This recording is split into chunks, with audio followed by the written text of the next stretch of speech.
আবার সেলিম, কালো মাছ। ভার্চুয়ালি সেলিমের কবিতা পড়লে গায়ে কাঁটা দেয়। দুঃখের সীমা।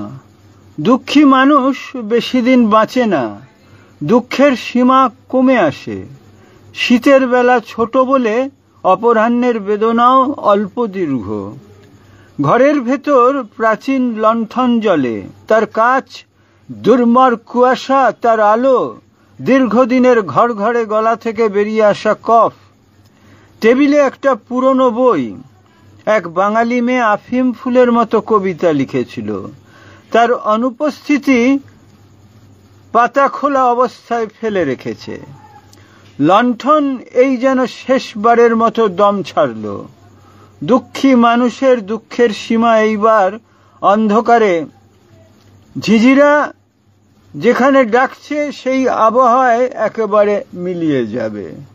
কি করে কিছুই পুরোপুরি বন্ধ হয় না, যেমন দুঃখী মানুষের চোখ দুটি।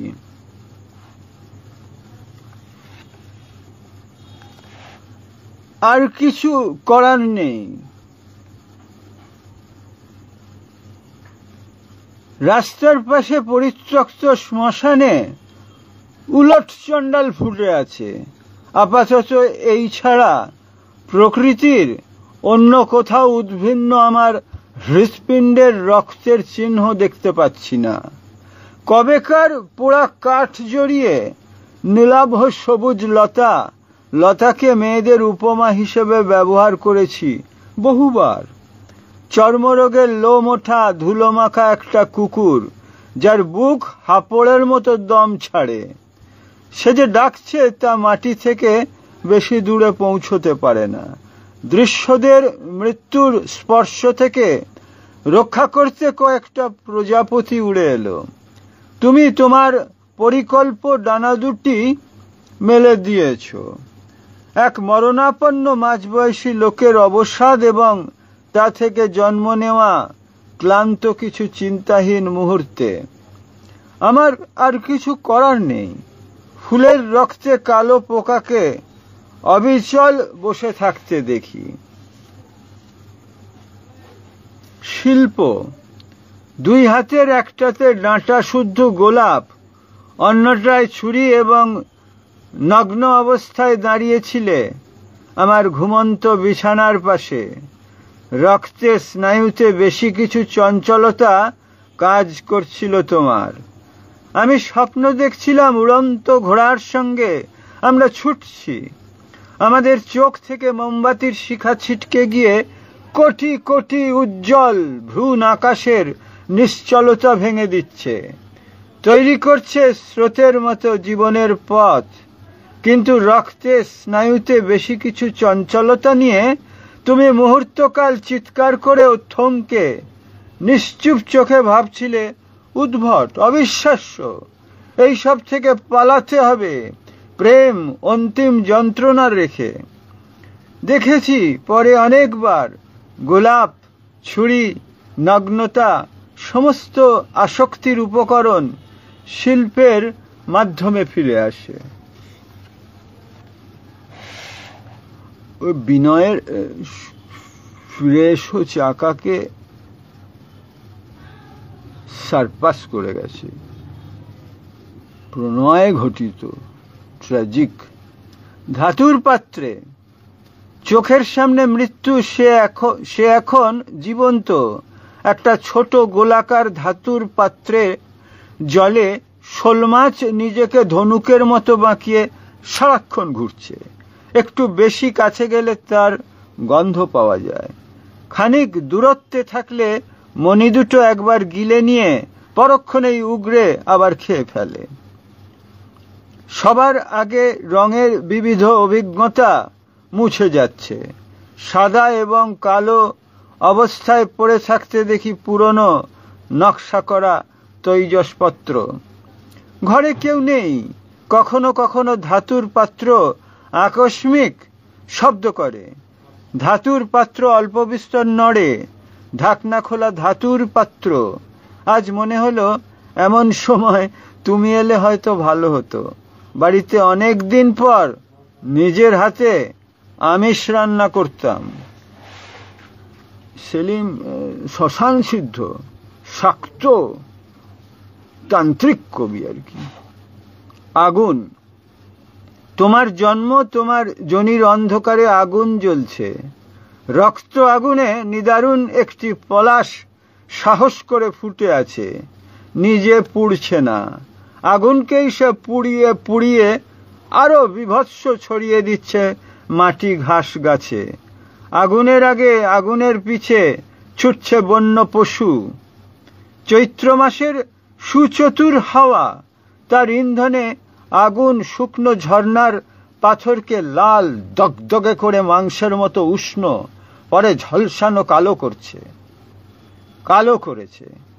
টুকরো পাথর ছিটকে ছিটকে ঢুকে পড়ছে পশুর মনিতে, লাফ দেয় তার গোঙানি আকাশে, মাটিতে আছাড় খেয়ে পড়ে পশু দেহ। আগুনের জনি চাটতে চাটতে মরে যাচ্ছে বয়সে দগ্ধ কিম্ভূত পশু।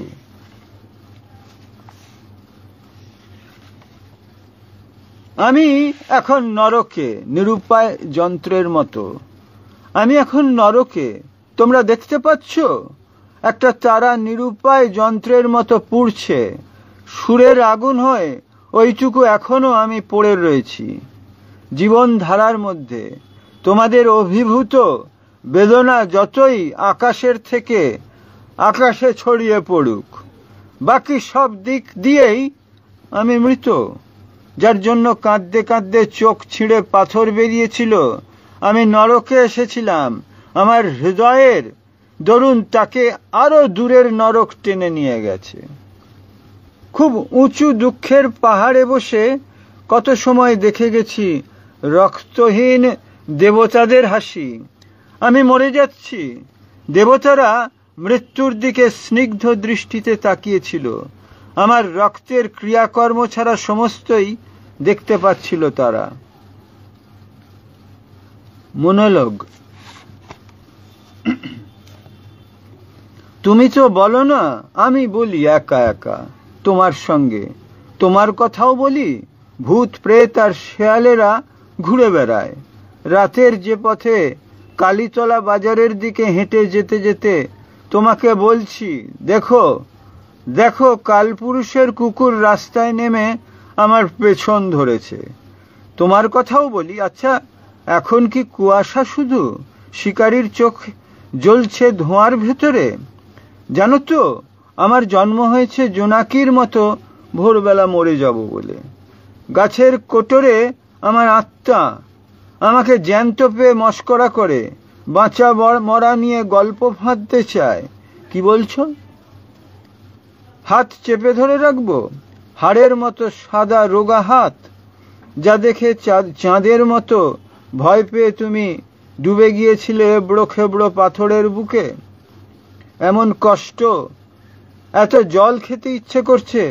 ভারিয়ে অন্ধকার ভেঙে ঠোঁট দিয়ে ভিজিয়ে আমায় মাটি করে দাও। আর পড়ব? এই তো মারাত্মক পাঠ। মনে পড়ছে কি বিনয় মজুমদারের শিমুলপুরের বাড়ি? আমরাও রয়ে যাব একত্র বইয়ের পৃষ্ঠাতে।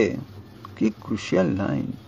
আমাকে সময় তার উড়নাজালের মধ্যে অবাক করে রেখে নিজেকে বারংবার বদলাবে। তোমাকে নয়াঞ্জলির জলে পড়ে থাকা চাঁদের কপাল ঘুমোতে দেবে না। পুরনো শব্দ পতঙ্গের সুর ডানা নেড়ে গা ভাঙবে পাতা ফাঁক করে। বিকেলের আলো শুকে শুকে আমাদের শেষ বয়সের বাঁচা। কোথায় কে? কিছু জানি না। কেবল কবিতা কথা বলবে, কেবল কবিতা কথা বলবে। তার একমাত্র অডাসিটি আছে, হুকুমত। কেবল কবিতা কথা বলবে। জীবনে জীবনে তার শেষ নেই কোনো। অমিয় চক্রবর্তীর লেখা একসাথে পড়তাম। দুজনে বলেছি আর দুজনেই শুনেছি সেসব। দেখা হয়ে যাবে ঠিক যতবার গ্রন্থ খুলবে। কথা বলো, কোথায় রয়েছি শুনবে? তোমার মাধ্যমে দেখতে চাইছি সময়ের বুকে উদ্ভিন্ন দুটি গোলাপের শরীরী বেদনা, তার আকৃতি। কথা বলো, কথা বললে তোমার নিঃশ্বাস প্রচণ্ড কুয়াশার মতো রাত্রিকে গ্রাস করে দম চেপে রাখতে পারবে না। এখন দাঁড়িয়ে আছি, কুমুদ ফুটবে এমন সম্ভাবনার মধ্যে, এবং আমায় প্ররোচনা দিচ্ছে চাঁদ অসহ্য যন্ত্রণার চিহ্ন শিল্পে। কবিতা পাঁজরের জন্ম হয়েছে তেমন শব্দ। কথা বলো, কথা বলতে থাকলে নিঃশ্বাস ওষুধি লতার মতো ফুসফুস জড়িয়ে ধরবে। ডিং ডং টিং, টিং টং টিং। কালো মাছ চক্কর দিচ্ছে, সেলিম মল্লিক।